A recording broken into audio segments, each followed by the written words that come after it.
I see a lot of patients that come in and are telling me that they're exercising to try to improve bone health, and what they're doing is walking and sometimes running. And while walking and running are great, they are not as effective as heavy strength training, heavy resistance training. And I would say 90+% of my patients are not doing heavy strength training. Some of them are doing yoga, some of them are doing Pilates, and those things are great. But really, the very high resistance strength training is what is going to send a signal to your bones that it needs to preserve and sometimes even build bone tissue. And the reason is that your muscles are attached to your bones. And so when you're contracting your muscles against a very high force, that is pulling on your bones and sending that signal to your body that the bones need to stay strong.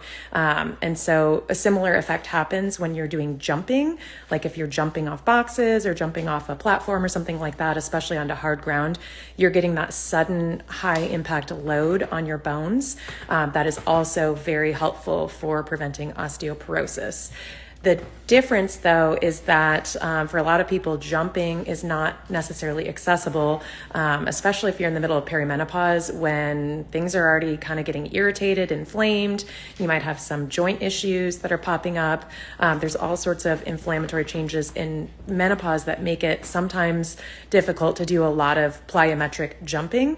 I'm not saying not to do it, but I have met a lot of clients that are unable to do significant amounts of jumping. And so for those clients, they don't have to worry, because if they just prioritize heavy strength training, that can give very similar benefits to the plyometrics without necessarily irritating their joints the way that jumping off boxes might.